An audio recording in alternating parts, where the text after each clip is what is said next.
Welcome to the fourth lecture in our Reparations speaker series hosted by the Psychiatry Department of Yale School of Medicine. My name is Christopher Fields, a postdoc in the department, and I will moderate the Q&A. Today we have Yvette Carnell, a nationally recognized reparations advocate and founder of #ADOS, American Descendants of Slavery. We ask that you keep your questions to the Q&A at the end. If you would like to ask a question, please raise your hand and you will be unmuted. You can also ask your question anonymously via chat. First, Dr. Kevin Cosby, president of Simmons College of Kentucky, which is the oldest HBCU in the state of Kentucky, will introduce Yvette Carnell. Dr. Cosby, in addition to leading Simmons College of Kentucky, is also the senior pastor of St. Stephen Baptist Church, which has the largest African-American congregation in the state of Kentucky. Simmons College of Kentucky and St. Stephen Church have a record of engaging with reparations scholarship, one example being the Angela Project, a 3-year conference on reparations, which culminated on the 400th year commemoration of slavery in America in 2019. The Angela Project was named after the first enslaved person to step off the slave ship in Jamestown, Virginia in 1619. We're very grateful and honored to have Dr. Cosby introducing Yvette Carnell. Dr. Cosby. Thank you, Christopher, and I consider it a signature honor to introduce one of the most consequential voices in the history of Black America. I will give you her formal vita resume, and then I will make a very brief personal comment about our speaker. Yvette Cornell is the founder of the weekly political show BreakingBrown, and is also a writer of politics, race, and wealth. She is the originator of the #ADOS, American Descendants of Slavery, and her show was critical to making reparations a policy platform for the 2019 Democratic primary debates. Before embarking on a career in news media, she served as a congressional aide, first to Senator Barbara Boxer, and later to former Congressman Marion Berry. Yvette has been featured by national news outlets, including, but not limited to, The Nation, The Guardian, Politico, Philadelphia Inquirer, Vox, The Intercept, ABC, NPR, and CNN's United Shades of America with Camille Bell. Yvette received a BA in political science from Howard University. I might add that a leader is someone, first of all, who is going somewhere. And secondly, a leader is someone who is able to inspire others to go with them. The most consequential issue in Black America today is the issue of reparations. All other issues are subordinate to this preeminent issue. And what Frederick Douglass was to abolitionism and Ida B. Wells was to the issue of lynching, and Martin Luther King Jr. was to the issue of civil rights and social justice. I would submit to you that our speaker today, Yvette Carnell, will go down in the annals of history as the most important voice for the advocacy of the American Descendants of Slavery on the issue of reparation. It is with great pride, and I consider, as I said before, a signature honor to introduce to you our speaker, my teacher and friend, Yvette Carnell. Thank you, sir. Thank you, sir, so much for that. And I want to thank Yale, and I want to thank everyone who is here to participate in what we're discussing today. And I think one of the things that I think and that I believe is that everyone here believes they're here to hear a speech about reparations or a speech about race. But what you're really here to hear is a speech about misunderstandings. And there are some very clear misunderstandings that have led us to this space that we're here right now. So as I begin this, what I want to talk about just very briefly is my own journey into those kinds of misunderstandings around race and around freedom. And when I graduated from Howard University, as Dr. Cosby just said, I believed, as so many other ADOS believe, that you can do anything, you can be anything, because that is kind of what we have been fed. That is kind of what the media teaches us, right? is that we can be the Cosbys. Everything is about you can work hard enough. Even our own heroes told us that. They said that Booker T. Washington said, you cast down your bucket and you do the work and you become American. When I left school, I went to work on Capitol Hill. One of the things that I found there is that there were certain, again, misunderstandings. So I'm not saying good things cannot happen there and good things should not happen there. But what I saw happening there was accommodation as policies as opposed to transformative policies that were meant to build ADOS into the real fabric of America that has to do with wealth. It's not just about empathy in terms of how a white person or a person of color thinks about us. It is about whether or not you have the wealth to be American. So you begin to understand that this whole framework is built on a series of misunderstandings and that we are dealing with certain symptoms of a disease as opposed to the disease. And how we understand that disease is a misunderstanding. You see, one of the misunderstandings, even when we talked about Booker T. Washington, we have to talk about do-for-selferism, right? This idea that we can lift ourselves up. Nixon was a proponent of that. And there were a lot of people who got involved in that and said these people can lift themselves up. And we tried to do that. And then what happened, we ran straight into white monopolies who shut us out because they get to decide who buys and who sells. That's what they do. It's a misunderstanding to see this just in terms of money, just in terms of a check. When you go back to the Kerner report, what the Kerner report tells us is that, hey, this group is going to become a bottom caste. We're developing a caste system. Yet and still, we went and made the Cosby Show and we promoted this idea of meritocracy.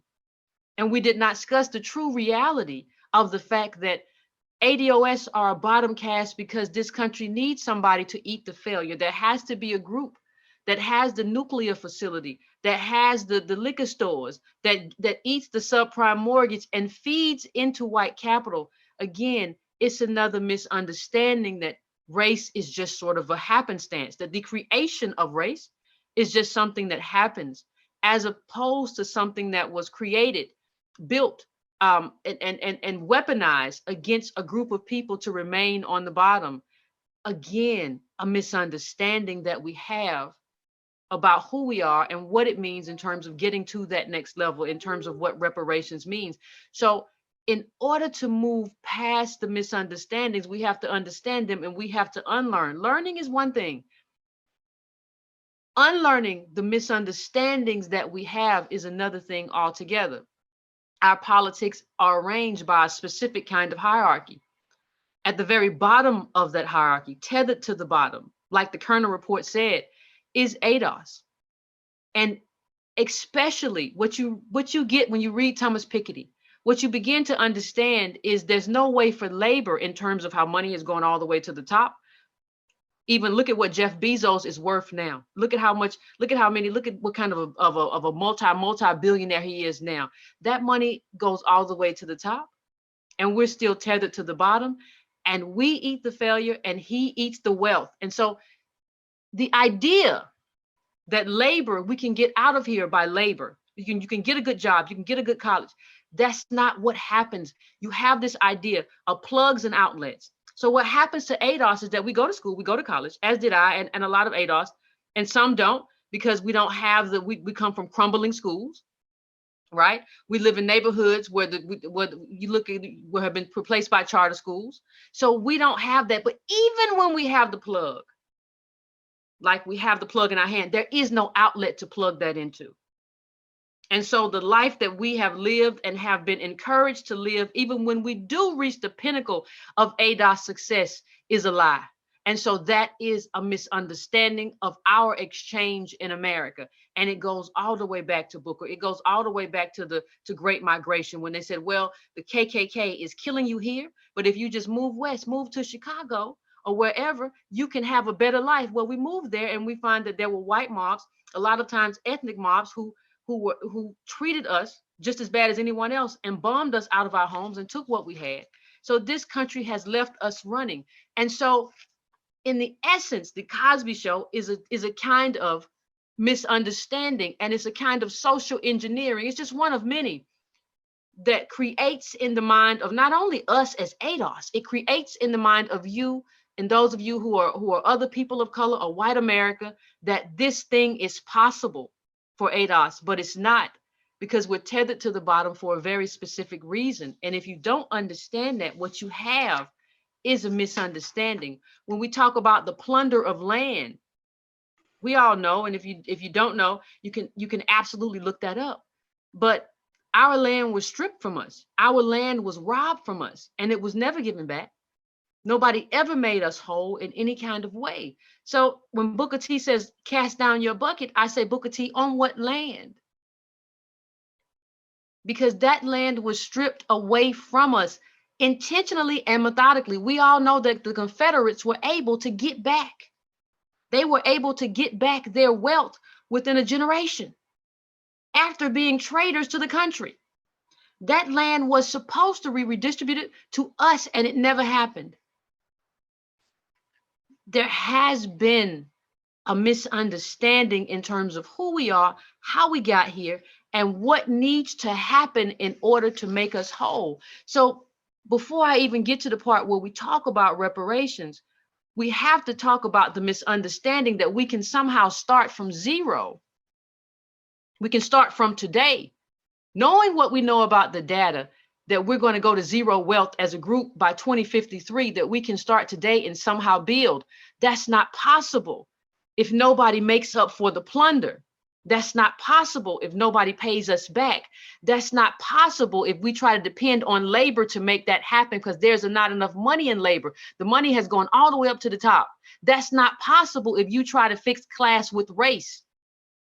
Fix race with class. You cannot fix what has happened to us through a generalized kind of uplift of all people. That's not possible. And if you believe that, that is another kind of misunderstanding. 40% of all the homeless, we make up 40% of all the homeless and 52% of all the homeless families. As ADOS, that's us. That's because we're tethered to the bottom. And what we're talking about when we talk about reparations is whether or not we survive in this country or whether or not we perish. Because and understand that these numbers are pre-COVID. Post-COVID is even worse than this in terms of what has happened to the ADOS community, because we don't have wealth transfers. We don't have generational wealth. Nobody can float us $1,000 or $2,000 for rent. Nobody can float us anything.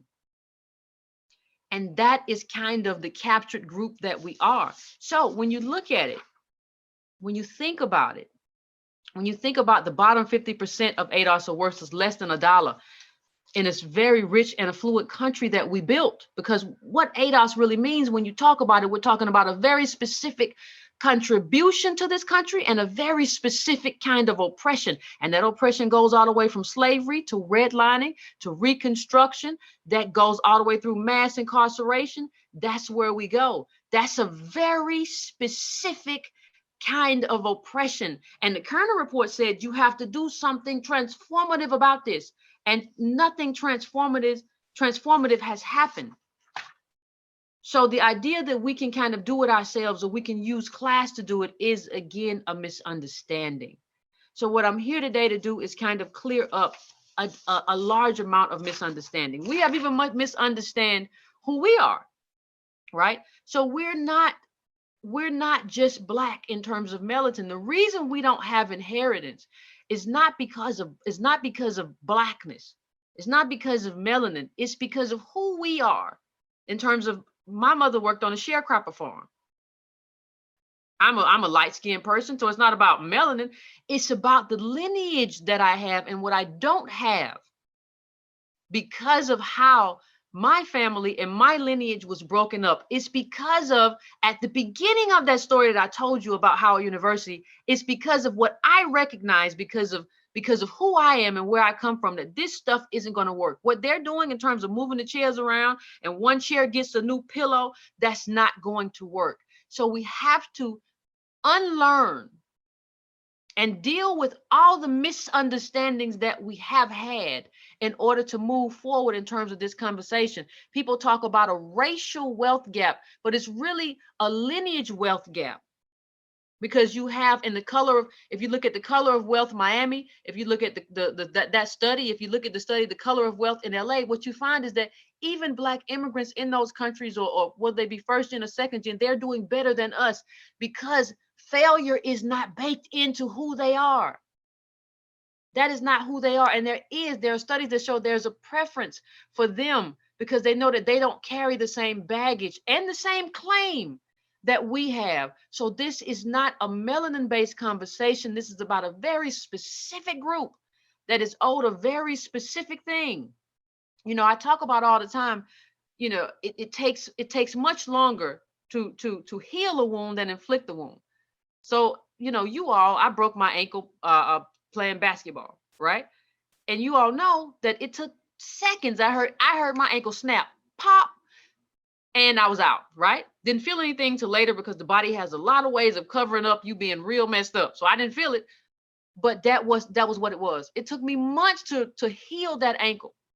So what we're talking about in terms of reparations for ADOS, we're not talking about a one-time cash out and move on, because that's a way that white supremacy and white supremacists will say, well, hey, look, we gave them some money, it's finished. We're talking about a multi-generational project to fix a group that America as a country decided that was going to be on the bottom, was going to build the country, and was going to be the garbage disposal for this country. It's going to take a lot longer to fix that wound than it did to inflict it. This is not about a one-time cash payout. Now, wealth is a part of this. You have to give wealth because wealth was taken away. But there also have to be protections in place to make sure that capital can't just come into our communities and get that wealth back from us, right? Through consumerism. So if you don't open up the doors to ownership so we can be a part of the ownership class, if you don't protect us, look at what happened in the subprime mortgage, right? Under Obama, first Black president, not ADOS president, but you see what happened with him in terms of not really holding the banks accountable for how they did that. Banks are drivers of wealth. That's kind of what they do. That's part of their business. We cannot be locked out of that part of wealth and wealth building, but that is exactly what is happening. And that is exactly what has happened. And it has happened for 400 years. So when I think about it, I'm not just here to have a conversation about reparations and what that looks like. I have to do as my charge to help you understand the misunderstandings that led us to this place, to believe that this was not due or that there's some other way to do it. What we're faced with now is the realization that America is not built on wealth now. America is built on wealth, but it's not built on income. America is built on wealth and intergenerational transfers. And in that kind of scheme, we fail. There's nothing we can do but fail, because all of our wealth, intellectual property, everything that we have had has been stripped from us. So in order to make us whole as a group, the thing that has to happen when I talk about that wound that was inflicted, it has to be healed. And that healing has to be multi-generational. It would make no sense to have several generations tethered to the bottom and oppressed and abused by America, and then say to yourself or to me or to anyone else that we're just going to drop a bunch of money on this one generation and call it quits. This is going to be a very complicated and complex process. That's just what it is. And there's no way around that. And it's going to be the next generation and the next, because we have to close. People say the racial wealth gap is really a lineage wealth gap, but we have to close that gap, and you have to pour resources into this community until that gap is closed. You have to pour protections in terms of policy into this community until that gap is closed. You have to do the work until that gap is closed. And I will point to the Jewish community in terms of the Holocaust. They don't just give resources and money and help to people who were in the Holocaust, they give to their descendants because they're considered to be standing in the shoes. And what we would say here today is that ADOS is standing in the shoes. And there has to be a multi-generational, because we're going to have to tweak this as we go. There are some things that are going to have to change.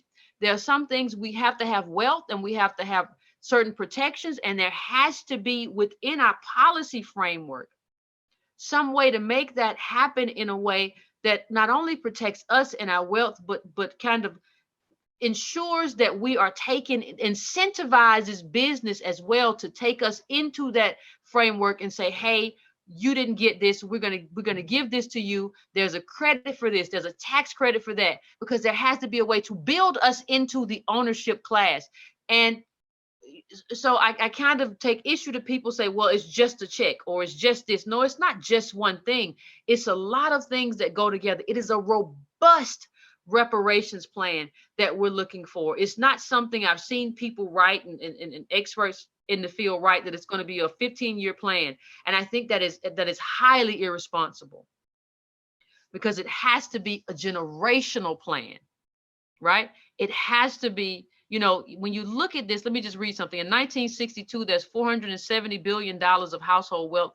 By 1980, it's $11 trillion.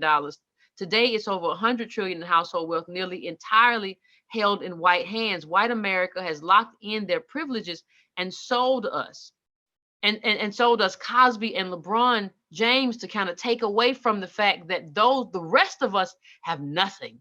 And we have been so embarrassed about having nothing that we have not shared that with anyone. And we have kind of just, you know, kept our pain to ourselves, while we're on the verge of a $70 trillion transfer from white boomers to their children. And our parents have nothing to transfer. And that transfer was stolen, and that transfer was plundered. And so what has to happen now is that there has to be, you know, we tried everything else. You see that money is about to be passed down from white boomers and to their children. And some of that is being passed down now thanks to COVID. We tried do-for-selfism. We tried black business. You ate us up, you gobbled us up, stole our intellectual property. There's nothing, absolutely nothing, that has not been tried by us, and it doesn't work. So we are back to reparations. You all remember when the general had to come to the black people and say, I know I promised y'all 40 acres and a mule. And thanks to Andrew Johnson, that president at that time, none of that happened. That's the consequence of politics. We didn't get what we were owed. We didn't get what we were due. And when we tried to do it, even in terms of land, that land was stripped away from us. We were great at farming. Like if you know, even when people talk about agribusiness, great at all of that. But you can't do it if your own government weaponizes itself against you. And that has been the story of our existence here. So when I talk to Yale and when I talk to the people in this room, what I'm saying to you is that this is a multi-generational project, that we need the people who are at the helm of academia to quantify, right? To qualify, to put this, we have a lot of data right now, to put this all together, to put a cost to it, and decide how we are going to use this bill that we build as a reparations bill, right, to actually redistribute wealth in a way that protects ADOS and finally pays us the due that America promised us a long time ago, that it never gave us. And if we don't have that, when we talk about urgency, if we don't have that, it's not hyperbolic for me to say that we're finished. There will be diversity in there will be diversity. There will be people that come from other countries who are brown. There will be black people who look like us, who don't come from what we come from, around you, but it won't be us. And you will have shut out us, and you will have kind of relegated us to poverty and homelessness if you don't take seriously a reparations project that makes us whole. And that's why I'm here, because Yale is the place where you all, in terms of what you do and how you do it, and you're the best at doing it in terms of, everybody knows Yale and Harvard, right? So you all are essential in terms of how this project works. and what you're willing to contribute to what I've said before is a multi-generational project, and we have to have it because we can't exist without intergenerational wealth transfers. And we've already done AB, we've already done a reparations bill in terms of an ADOS chapter in California. We've already done that. But those who are serious about reparations need to get on board with us and help us, because you have tools that we don't have, and we need to work together in order to make that happen. And if it doesn't happen, ADOS is in for a lot of trouble. You'll have Black people, but it won't be people who come from chattel slavery. So I just want to end it there, and I want to thank you, Chris.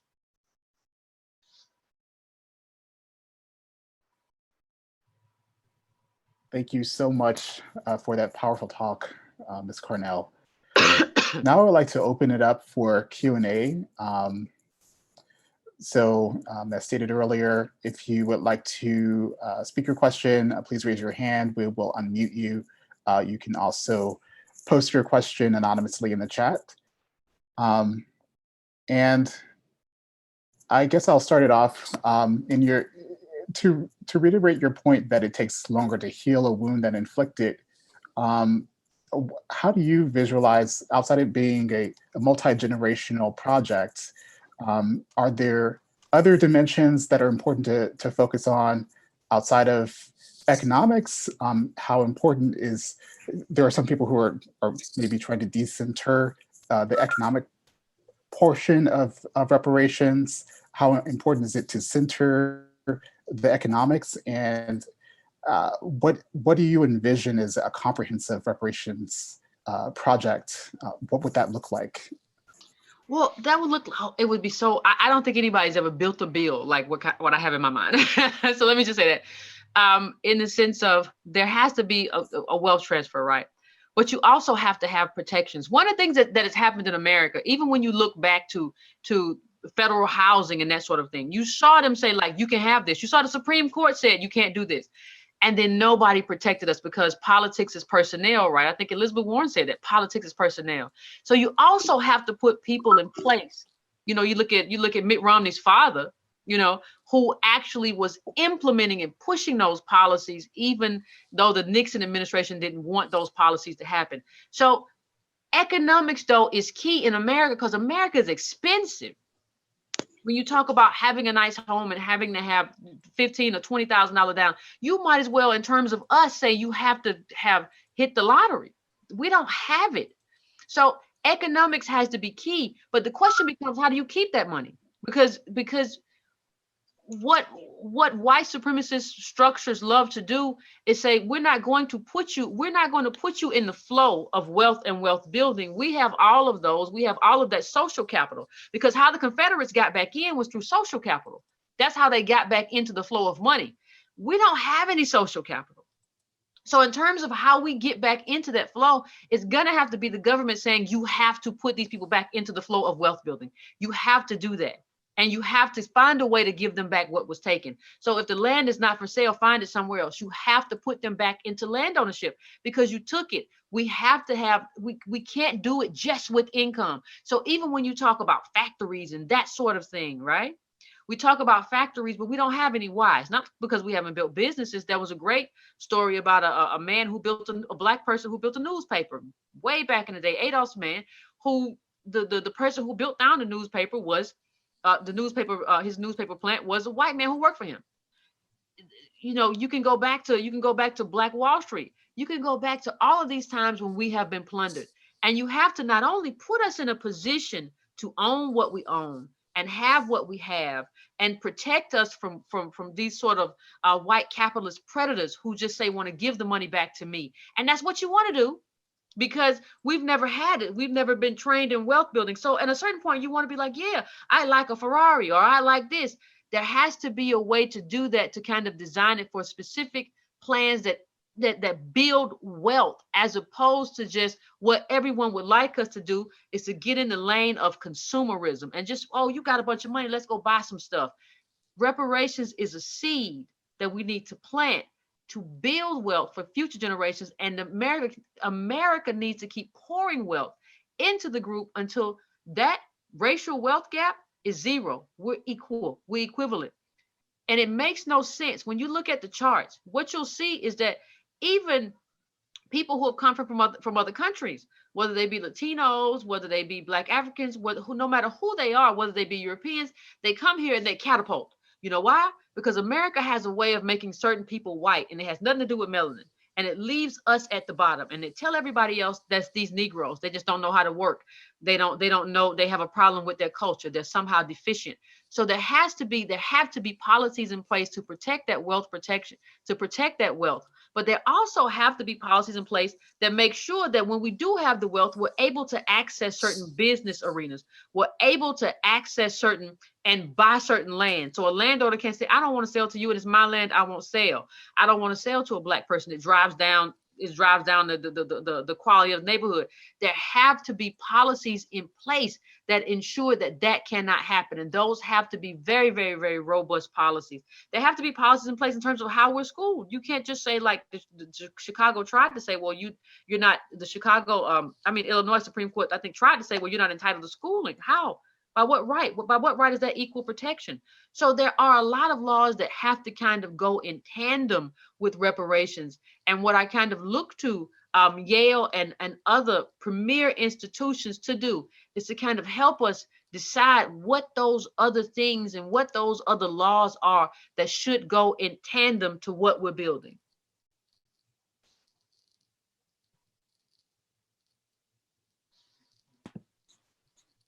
We have a question from Joshua Morgan. Hi, Yvette. Thanks for being here tonight and for helping us all get an understanding of how to advocate for ourselves and for our allies. My question has to do with, how do we advocate for this lineage claim that we're making and this justice claim that we're making, especially on college campuses? And when we're assaulted with things such as, oh, you're xenophobic, or you're not diversifying or inclusive enough, because it's such a narrow, specific justice claim that we're advocating.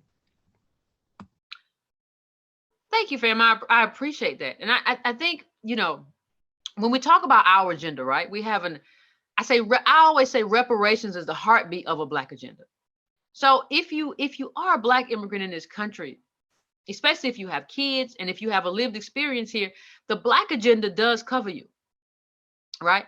It is only the reparations agenda that does not cover you. And that's because if you came over here voluntarily to a racist country, it's not the same as coming from the chattel slaves who built the country and lived through Reconstruction and lived through redlining and lived through mass incarceration and have been tethered to the bottom. It is just not the same. So there is a Black agenda that actually covers your lived experience, but lived experience is not lineage. And lived experience is a very different thing in terms of what your contribution to the country was and is. You have gotten, as a person who has come here and made a better life for yourself, you have gotten more from this country than the people who built the country from scratch and have gotten nothing. So I think you have to talk about it in terms of the reason we're carving out this space as ADOS, as a specific lineage, is because we have a specific cost. And we have a specific contribution to this country that no one else has, right? And so that is how you have to kind of speak to that. You have to speak to the specificity. And let's be honest, everybody else always has the specificity. I don't have any problem with a Haitian American or Jamaican American or Nigerian American or Ghanaian American telling me where they come from and what their lineage is. And that's wonderful. I understand who you are and I respect that. I need everyone else to respect us too, in terms of what we are in this country and what our contribution has been. When you talk about the Immigration Act of 1965, it came right after the Civil Rights Act. So a lot of people, a lot of Black immigrants and other brown people who are here because of the freedom struggle of ADOS. And so there has to be some respect for what we built that allowed you to come here and make a life for yourself. Right. And there also has to be some support for what has happened to us. And we've already given our part in terms of what we've done. And let me just say this. ADOS shows up for everybody. Whether you're talking about Amadou Diallo, whether you're talking about Botham Jean, whenever a Black immigrant is assaulted, we don't ask, well, are they ADOS or a Black immigrant? We show up and we show out and we stand for you. And I think the call to action right now is for Black immigrants to stand for us. We've always stand for you. We have never had any kind of tribalism. We have never said that Black immigrants can't live in our neighborhood. We have never done some of the stuff we've seen around the world where people throw Molotov cocktails and try to run people out of their communities. We've never done any of that. We have always been here for you. And I would say to Black immigrants, now is the time for you to be here for us.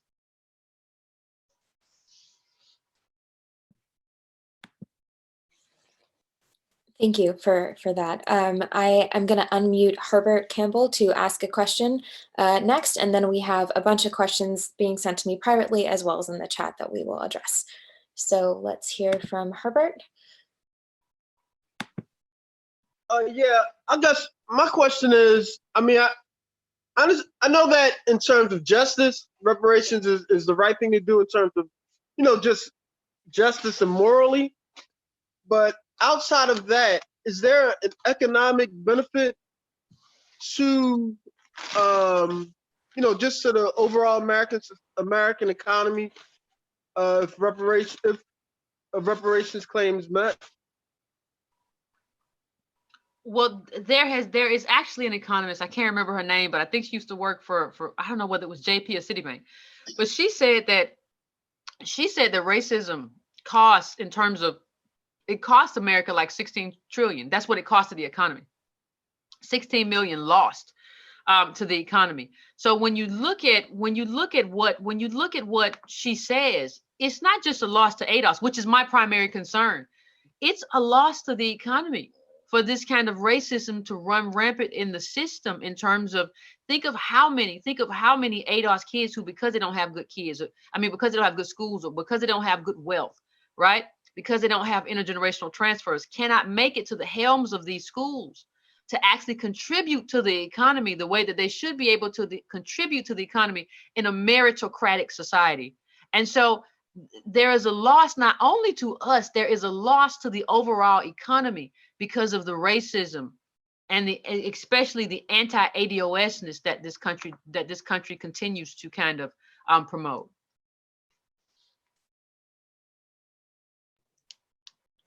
So we have a question from the chat. How do you effectively address reparations on a policy level? Do we start on a community level, a state level, or a federal level? Well, I think, even in terms of what California did, we can start on a community level, but understand one thing, that is not reparations. Because what was done to us was done by the federal government. And I'm not saying state governments weren't involved, but you have to be very careful or it becomes a dodge. So people will say, oh, well, we had reparations plans in a bunch of communities and a bunch of cities and stuff, and so, or a bunch of states, and so now we're finished. No, that's not enough. What they can do, though, what localities can do is provide a kind of framework for who is included and what that looks like and how they're trying to implement it. That can be done.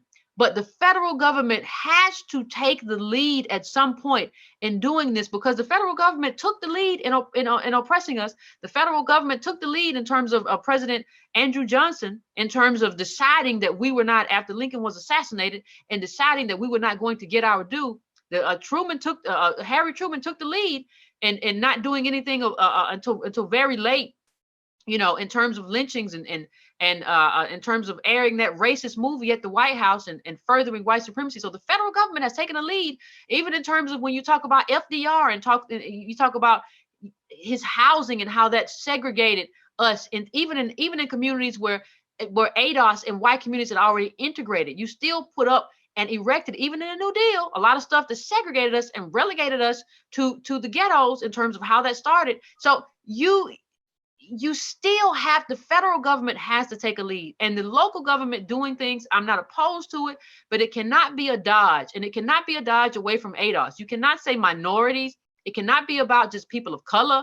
It cannot be about just Black people. It has to be about a very specific group of people in terms of being able, at least with one parent, to trace yourself back to slavery and sharecroppers and everything that happened. There was a specific kind of harm done to our community, and there has to be a specific kind of redress.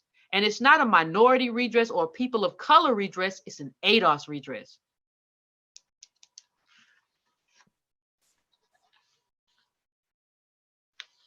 So we have a question from Antonio Moore. He shared a couple slides. I just wanted to come in and just make sure that I'm one of the co-founders of ADOS along with Yvette. And I think one of the quintessential issues we're having now is people just don't understand the scale of where we're at. This chart was done by Ray Diallo. I added colors, Ray Diallo being the billionaire, one of the richest men in the world. And what he showed is that basically the last time the bottom 90 and the top 0.1 had the same amount of wealth was 1930. Well, the lines were going to cross when he made the chart, they've crossed now. What you see is that a lot of people don't understand the necessity of reparations and think it's just something that you can add on or live without because they don't understand this chart. Now, across the horizontal is time, but I'm gonna in a second add numbers so you also can see numbers because it's just as important, meaning how much wealth was in American households in 1930 versus today. And one of the things that you see is that our psyche, and here it says Black psyche, but it's white psyche as well, is built off of the time period when this line is going up, this red line. This red line is the share of wealth held by the bottom 90. So in 1980, it peaks out at around 35% of all of the wealth in households. It's in the bottom 90. There's a great amount of sharing, New Deal, affirmative action. We then have Reagan with deregulation and everything else, tear it the other way. And by today, what you see is for the first time since the Depression, the bottom 90 and the top 0.1 have the same amount of wealth again. The difference being, and on the second chart, you can show white America now has $100 trillion of wealth. So we talk about Dr. King and we talk about civil rights, and I totally understand, but I don't think we understand the gravity of how the moment has changed over really a single lifetime. So white America America at large in 1962 has about $473 billion in household wealth. By the time you get to 80, it's at like 2.4 trillion. By the time you get to 89, it's at 24 trillion. We're now at 100 trillion. So what you see is that whiteness has codified, has calcified their wealth inside of whiteness and now doesn't have to act it out in everyday actions. So now what you find is that while there are, I think, nearly 190 million whites, they live in 83 million homes, almost 15% are worth $1.2 million or more of those 83 million homes. Out of 20 million Black families, 43 million Blacks or so live in 20 million homes, only 350,000 break $1.2 million. That's it. Only 5% of those homes break $350,000. So we run into this world where I'm just framing what Yvette is saying. If you don't deal with reparations, just be honest that you are relegating ADOS people, and particularly to a calcified consequence of the theft that was done to them. And I ask Yvette, when you look at these numbers, how different is it? How much more necessary is reparations today versus even in 1962? Well, I think in 1962, you had a good job because like you could build a life with labor. In 1962, you could build a life with labor. And so if reparations didn't happen, and it should happen, you could still have a different life. You could buy a house.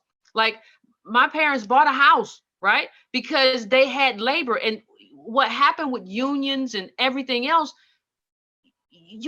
what happens is you can't do that anymore. Everybody has allowed the top, and it's not just the top 1%. We should stop saying that. It's the top 1% and everybody that services the top 1%. So you've allowed all of that money for labor to flow all the way up top. So labor gets nothing. So we're gig riders now. We're riding in Uber. We're riding in Lyft. And we're driving Lyft. Sorry, not riding. We're driving Lyft. And we have no protections. That's no money. You're basically liquidating, like Antonio says, you're liquidating your car, right? And so what happens is you can't build wealth in that environment, and we can't even take care of our families in that environment. There's a vast difference between where we are now than in 1968. So people who talk about it kind of revert back to that and try to live off of speakers and leaders who talked about what needed to happen during that time, don't understand what has changed since that time. So we have another question from the chat. Since we have lived a multi-generational apartheid enabled by the American government, How can we make sure that there are people in government who are committed to restoring Black Americans as full citizens? It seems the current political landscape is not passionate nor concerned about the redress needed to make ADOS whole. Well, you know, in terms of our leadership, I think we have to take some responsibility for that. In the sense that we have never, as a group, you know, we had what we talk about, the Rainbow Coalition and things like that. We have never, as a group, said, listen, there is a specific cost that's baked into being ADOS, and you know, baked into being a specific lineage. And we need our leaders to focus on that because we're drowning. We haven't really done that. And we haven't really held them responsible and held them to account to how they need to navigate that specificity, especially for those that are in mostly ADOS districts who then decide that they want to do the bidding of Nancy Pelosi as opposed to the bidding of the people who elected them to advocate for them within that political sphere. So I always say what's important is how you come into a room, not just whether you come into a room. So how we have come into the room in terms of ADOS politicians, and even in terms of the way they get treated by other white politicians, is that they don't have any wind at their back. They haven't created or attached themselves to any political movement. If anything, they have been sort of oppositional to their own movements, right? So I see ADOS do a lot more sometimes for DACA and speak a lot more. Like at the Supreme Court, ADOS was there during the Byron Allen lawsuit about the Civil Rights Act. You know, we talk about 1866. We were there because that was something that was about economic inclusion of ADOS and was written specifically of ADOS. We were there. ADOS people were there. The NAACP wasn't there. Black lawmakers were not there, but the NAACP was there for the DACA hearing. So they have not shown up for us in ways that are meaningful. And I think part of that problem, though, is that we haven't shown up for ourselves in ways that are meaningful and said, listen, you're going to do this for us and push for us, or you are going to just be an irrelevant relic of an organization. And that's what we have to do at this point. We have a question from Richard White.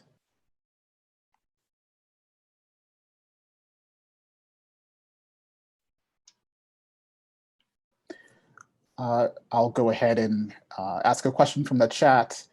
Can you speak to how Black and Brown immigrant success is confused with ADOS success and blurs the issues? One of the things that happens, right? So America understands that ADOS is failing. We're falling off a cliff. The policymakers understand that, not regular people, but policymakers understand that we're falling off a cliff. So the question that they have is like, how do we hide that failure? So you bring in immigrants, especially elite immigrants from West Africa and elsewhere, and they become a disproportionate part of the people who go to Ivy League schools and so on and so forth. So you'll look at Harvard and you'll say, oh my gosh, Harvard has 14% Black population. Black people are really, really, really, really doing more. And you don't understand that probably half or more of those people are Black immigrants. They're not ADOS. They don't come from slavery, right? And then you'll have another small percentage that are biracial, and Lonnie Guinier and Henry Louis Gates talked about this in 2004, who are anchored in one white parent who may have wealth, right? And who anchors them in a different way. So when you talk about the group that is poor and impoverished and whether or not they make it to Ivy League, what happens is that these groups mask our failure and they mask the fact that we don't make it there, right?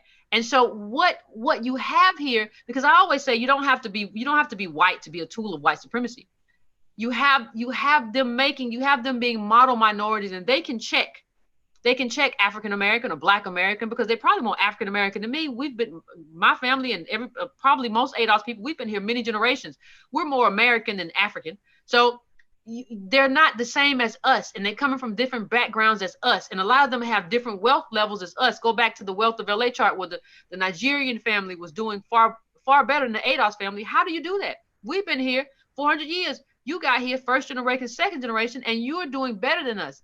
That's because we've been tethered to the bottom. But because you look like us, people can say, "Oh, I have diverse students, or I have a diverse company." Diverse is not the inclusion of ADOS. Diversity does not make ADOS whole. And so that's kind of what we come back to. We can't just have diversity. We have to have a specific kind of concentration and focus on ADOS as a group, as opposed to just the browning of anything, right? Because even, you see it even with, you see in tech, in Silicon Valley, you have a lot of brown, quote unquote brown, you have a lot of Indian American people who are heads of tech. So this isn't about melanin. This is about lineage. And a lot of those people come from Brahmin caste, where they are the top caste in their own society, and they perpetuate that here in America. And so if we don't understand lineage and what lineage means and the cost of lineage to ADOS, we won't understand anything. And too much of the conversation that we have had has been about minority or black and brown. It hasn't been ADOS as a specific group that is owed a specific thing because of a specific oppression by America and a specific contribution that we made in America. We have a question from Richard White, who is unmuted. How you doing, Yvette? It's two thoughts that come to my mind. And one kind of you already spoke to, as far as the Black political leadership and the type of positions they're supposed to take in relationship to ADOS and reparations, which they're not. The mathematical question I'm gonna ask, thinking about, is what do you think is the numbers of policy makers that have to be a part of this process to create a robust transformative policy that deals with ADOS? That's one side. And then what do we say to those other interest groups who are concerned about the debt clock, which keeps clicking, and the amount that it would take in order to really fulfill the obligation, the debt owed to ADOS, to the ADOS community? Well, what I would say is this, in terms of your second question, a debt is a debt. Like you don't get to tell your landlord or your whoever owns your mortgage, or you don't get to tell whoever owns your car note, well, you know what, I think that's kind of high. I know I signed up for it. I know I did it, but woo-wee, you talking $500 a month for that car you gave me? Well, I've been looking at it, and I don't think it is what it should be. You don't get to say that. You get to pay the debt. And there are a lot of arrangements. I've said before, I think it should be multi-generational, but I think it has to be, not should. It can't be one and done. That's just a recipe for disaster. It can't be anything less than robust. You have to keep tweaking this thing as you go along, because some stuff will work really good and some stuff won't, and some people will figure out a way to get around certain things, and you have to tweak it. So the Reparations Commission has to kind of always be going and checking, and it just can't be dissolved after we decide we want to do reparations. But the other thing I will say, in terms of what you said at first, in terms of a specific number of people or lawmakers, I don't think you have to have a specific number of lawmakers first. Like, that's something that has to happen later. The first thing you have to have is a specific understanding. We don't have a specific understanding. All of us, it seems like the majority of Americans view us as just Black people, and they don't understand that person is American, absolutely, because they were born here, but they may have a lineage that goes to Haiti. That person, they may have just got here, because most Africans came to this country after post-1990. They don't have my history of having a mother who was a sharecropper and a father who had a broken home for reasons not of his own doing. So they don't have that cost. That cost is not baked into Blackness. That cost is baked into ADOS. Now, that doesn't mean they don't have a daily kind of, they don't experience racial discrimination, right? But we saw the police put an Indian man almost, I think I don't know if it was a permanent paralysis, but he was paralyzed, and he wasn't ADOS, he was Indian. So you can be Guatemalan, you can be a lot of different shades and colors and ethnicity in this country and still suffer daily racial discrimination. But we're talking about a different cost that extends all the way back to slavery. And I don't think you can have a specific amount of lawmakers until you have a specific understanding about what this group has endured and what this group has contributed to America. Thank you. We have some questions. Sorry, Chris, we have some questions that are being asked privately in the chat here. What is the specific ask from academia, Yale and other educational institutions that has or has not been done to push reparations for ADOS, but also along those lines, someone has noted that in Ivy League spaces in general, and as well as Black spaces, have been hostile to ADOS. So how can we mobilize in these spaces as well as incentivize ADOS administrators to advocate for ADOS in admissions as well as retention programs without being accused of racism and xenophobia against students of Black immigrant descent? Sorry. I think, you know, once you understand the specific cost, you understand that it's not xenophobic. And once you understand, I think once you understand that, but I think there has to be, and I would love to, and I think ADOS now is not just a group, it's always been a political, it's always been a political movement that's anchored in a specific lineage. And we have a 501c4 now, and we would love to work closely with Yale and any other institutions in kind of determining what that looks like, what that redress looks like in terms of quantifying that, because you all have access to statisticians and different things that I will never have access to.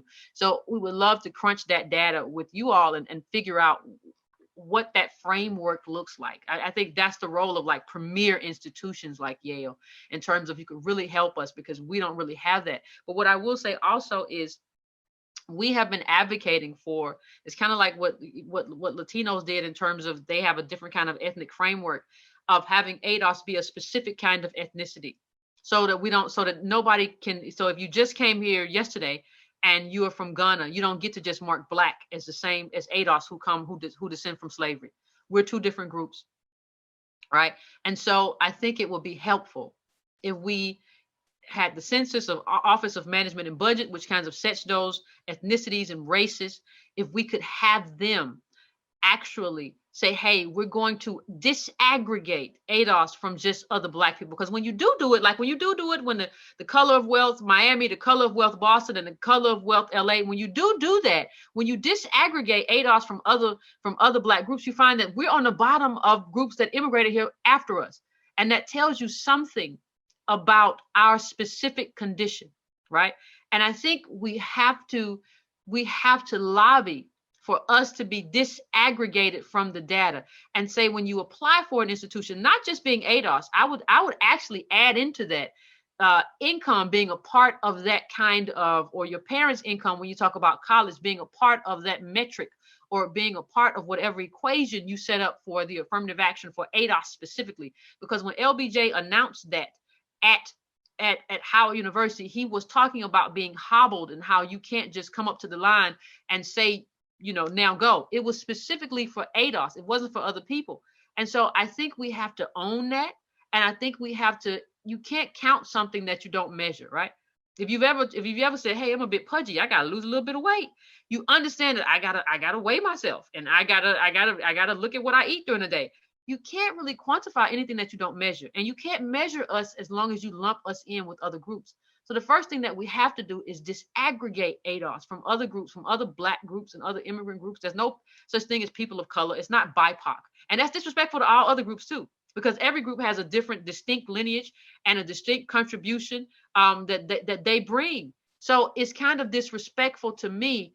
I don't care whether you're Honduran American or whether you're Kenyan American. It's disrespectful to say, to throw everybody in one group. You have to disaggregate the group, and you have to talk about what are the specific costs bore to this group and what is owed to this group. And you have to come up with a metric and a kind of equation for affirmative action, and have that affirmative action be for ADOS in terms of hiring and admission, and do it in a way where once you quantify things for people, I think it becomes, I don't think it even looks discriminatory anymore, because you say, oh my God, ADOS in Boston are worth $8. How you been here 400 years? You worth $8? Well, white supremacy is how you do that. And I think once you see that, and once you see the cost and how that cost is baked in, you begin to understand what we're owed, and it doesn't look or even come off as divisive when you do that, because it's not.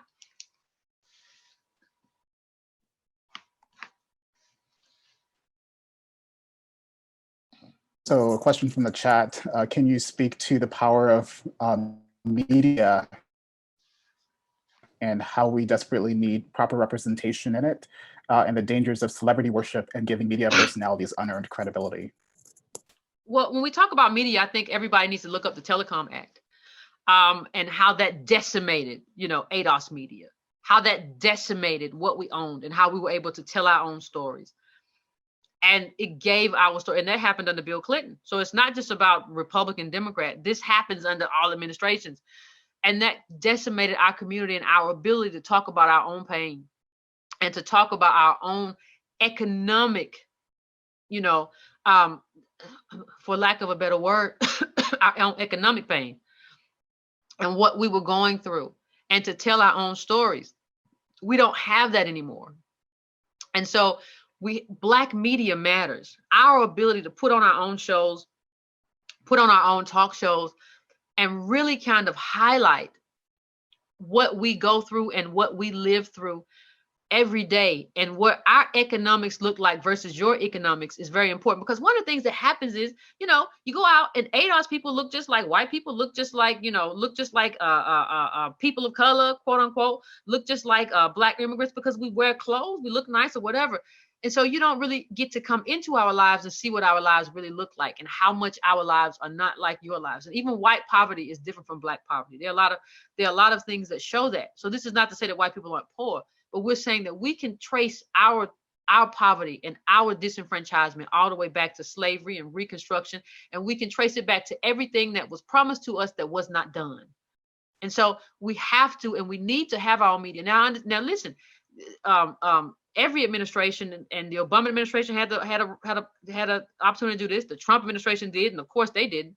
But you can actually pay media outlets to have ads in terms of Army ads and different things like that, in order to kind of show up that we at least have some kind of ad income. That has never happened for us. And so we haven't had the ability to tell our own stories. The only thing we've had is our stories told for us. And the stories that have been told for us on our behalf have not been our true stories. And, kind of what Antonio talks about is the decadent veil. So you have this kind of social engineering. So you see LeBron and he's doing good. You see Black actors and they're doing good. Everybody's talking about how good everybody's doing. And it leads white America and other people of color America to believe, oh, look, they're doing it. They're really doing it. Hey, well, look at them. All right, now do it. And you don't understand that the truth is in the wealth data. And the wealth data shows we have nothing. We have nearly no wealth. And they have covered up the same way. They have masked the fact that we don't have any intergenerational wealth transfers. And you need that in America. And the only reason we don't have it is because we're a plundered group. And so you have to have that kind of decadent veil removed. Black celebrities don't speak for me. Now, we can use them where we can in terms of trying to give them our message and saying, you have a microphone, you go say it. And so that's kind of what happened with Ice Cube. You have a microphone, you go say the thing. So, but in terms of just coming on and talking about a Black girl magic and all this stuff, that doesn't represent real life in terms of what is happening to ADOS on the ground. Thank you. We have another question from the chat here. It's about the specific role of reparations in K through 12 education, given the historic link between slavery and the educational debt. So basically, what are your thoughts on that? How can it be implemented?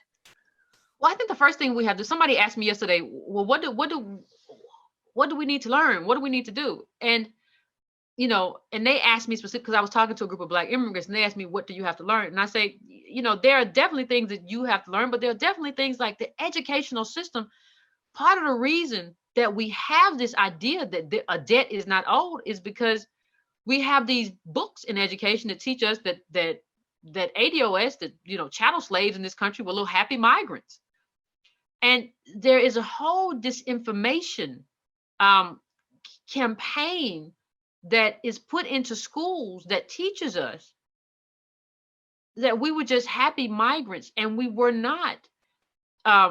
we were not chattel slaves, and the horror that goes with chattel slavery. And it doesn't teach about the freedom struggle in this country, right? So even when you have other immigrants come to this country, especially Black and brown immigrants, nobody talks about and nobody teaches them when they come here, listen, the thing that made your curve pass straight was the fact that ADOS fought a freedom struggle for a long time, and you owe them to be here. So there's an education gap in a lot of ways on both sides in terms of K through 12 and everything else. It's not just, and it includes this, the prison, so the prison, you know, the school to prison pipeline. Even when we talk about that, you see articles written about people of color. When you go look at the school to prison pipeline, though, you find that most of those kids are little ADOS kids. Most of those kids are not people of color kids. Most of those kids are not brown kids. Most of those kids are ADOS kids who are getting sent to jail or prison while in school. And we don't have that conversation, and we don't advocate enough for accurate information, K through 12, so that when people come out of that, you know, I've talked a lot to members of the Jewish community who are still, you know, or have recently left Germany. And what they say is that you can't teach this stuff about members of the Jewish community or the Holocaust. You can't teach misinformation. It's illegal. You can't do it. But in this country, we allow that to happen for ADOS. And so people begin to believe, oh, this is who they are. They're lazy. They're culturally deficient. They're all these things that white people have kind of, white supremacists and white racists have kind of come up with and put on the books, right? And what we have to do, we have to take the education system back and say, listen, this is no longer okay. In the same way, it's not okay in Germany to put that into a book or to have any kind of Holocaust denial in a book. That has to be the same here. You cannot do that anymore. And we have to be full-throated in terms of ourselves as ADOS, but our allies. If you are our allies, you have to protest against a book, or you have to protest against ADOS history not being fully taught, or just being taught for a couple of days during Black History Month. We are central to we are central to history. ADOS history is central to history in this country, and it should be taught in your schools. And if you have a child in a school and they're not being taught what you know, because if you go to Goodreads and you type in BreakingBrown, Goodreads, BreakingBrown, there's a whole book list, and a lot of it is ADOS books. You know, if you read that this stuff is inaccurate. And we have to depend on you to say, listen, this is not going to be taught in the schools, because a lot of you all in this chat, in this room, have a lot more power than I do. I don't have kids. You have kids in the school system, and you have a lot of power to direct and determine what that looks like. And I think this should even be a part of our reparations push in terms of changing the curriculum of schools and mandating at least XYZ hours about this, at least XYZ days, that this has to be a part of the curriculum, because we've been erased in the system, and our contributions have been erased, and that erasure continues when we're not included accurately in the education of the K through 12 system.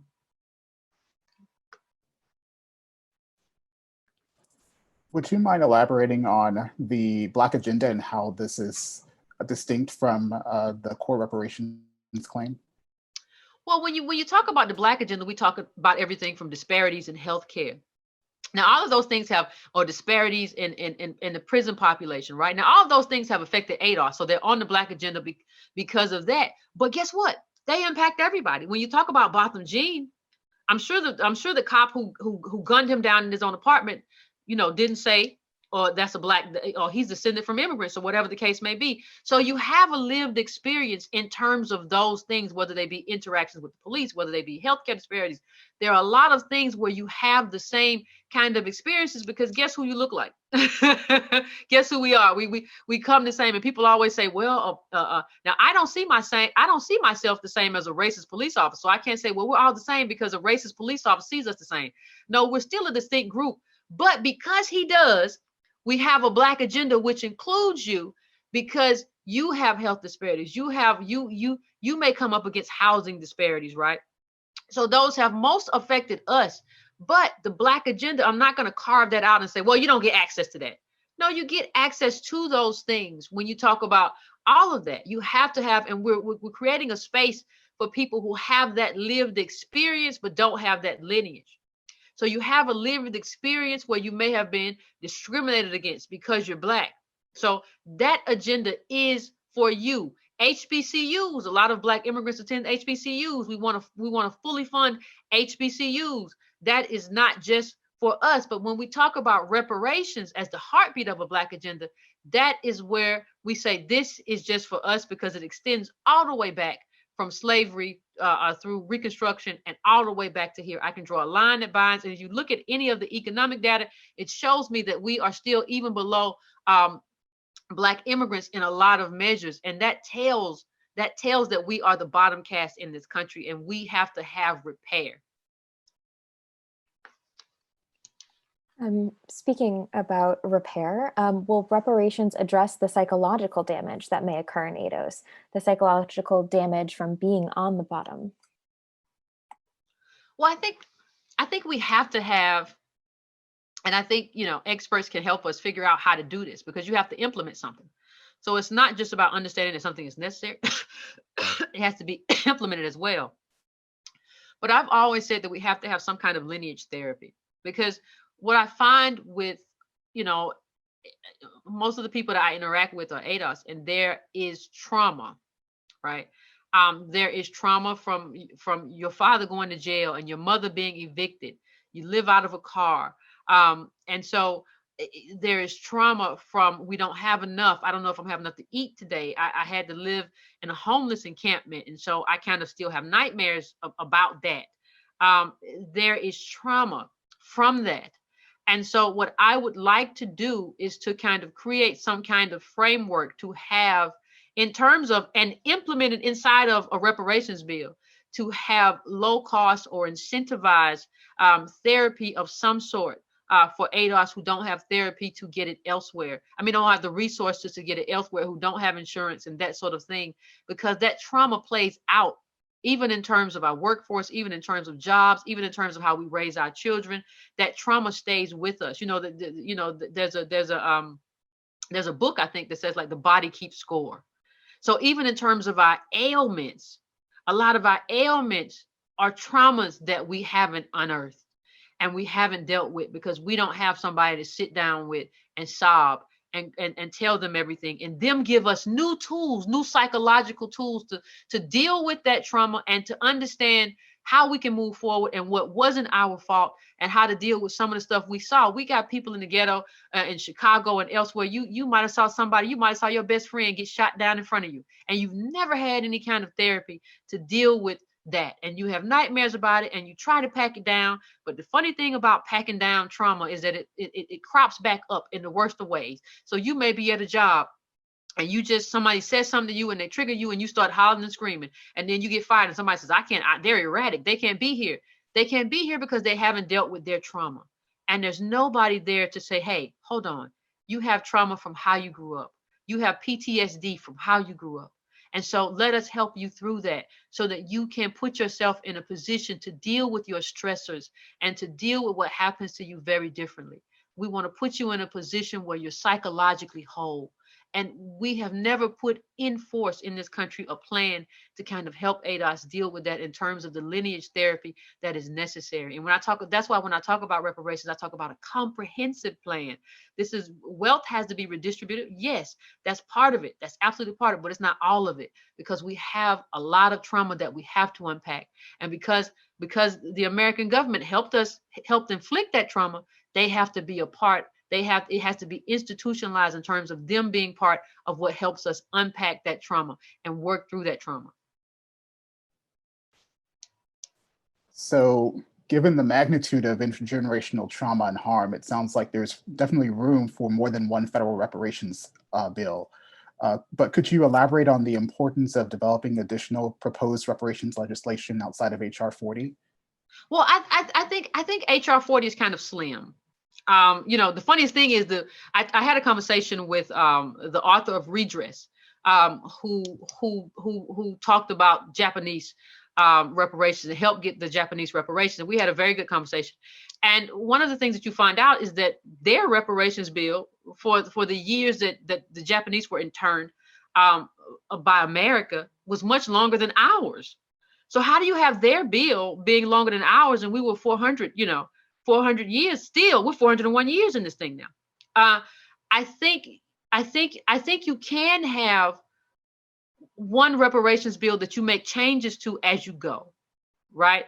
So we just can't have one and done. We have one and start, not one and done. So you have one and you start a process, and the changes that need to be made, you do year after year, day after day, as you find like what's working and what's not working. It's just like a company where you find like, hey, this thing doesn't work. I kind of guessed and checked. I guess wrong. That didn't work. So I'm going to do something else. This didn't work. It's being misused, or it's been abused, or this policy didn't work. So I don't want to say that it can't be. I think you can put together a robust bill that you just kind of provide amendments and changes, and you continue to craft it as it goes along in terms of what works and what doesn't work. Because understand, this is the biggest thing that America will ever do. Like, reparations for ADOS is the biggest task, is the most mammoth and monumental task that America will ever undertake. And so you can't do one and done, but you can do something that's extremely comprehensive and make changes to it and different outlays year after year and year after year in terms of how you budget it.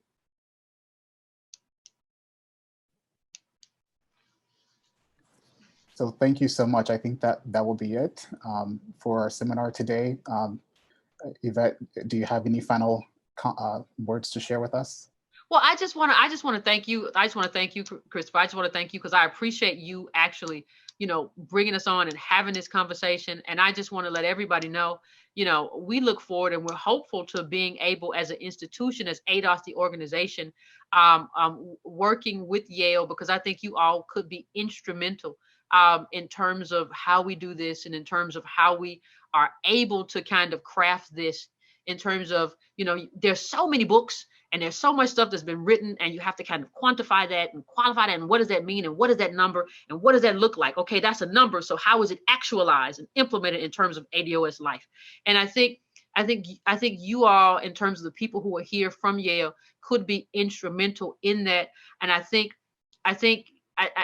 hope that, Yale is willing to take a part in this process, because I think that is absolutely important in terms of how we go forward, in terms of how we move, in terms of the expertise that is in the room, and in terms of the kind of allies that we have, right? Because if we're talking about building solidarity, we're building solidarity that's built on something that is going to help ADOS and make us whole and make us be truly American. Because that's what we really want. We want to be truly American. We don't want to be on the bottom. We don't want to be always sick. Even when you talk about COVID-19 and disproportionality, we want to be truly American. And for too long, what we have done in this country as ADOS is try to kind of make ourselves into perpetual outsiders. Well, I don't even see myself as a part of this country. As far as I'm concerned, I'm a prisoner of war. War? Where you was? So it's kind of like, no, we're American. I think we're coming to terms with that. And we're looking for institutions and groups to kind of, and universities to kind of partner with us to help us like carve our way forward in terms of what is the most effective policy. And I think in terms of this room, we have a lot of people who have a lot of good intentions, who could be of a lot of help to us going forward. And we look forward to being a part of that ongoing conversation and being very inclusive in that, right? Because when you look at the Black agenda in terms of how it affects, not just us, but Black immigrants as well, when you look at that, and when you look at even changing our wealth positionality, that impacts everybody in our community, in terms of just making us whole. So we just look forward to the collaboration. Thank you. Thank you. Thank you, everyone, for a robust conversation. And thank you, Yvette Carnell. We are very honored to have had you speak with us on this very important topic. Thank you. Thank you for sharing your time and your expertise. Appreciate it, Chris. Have a great evening, everyone. You too.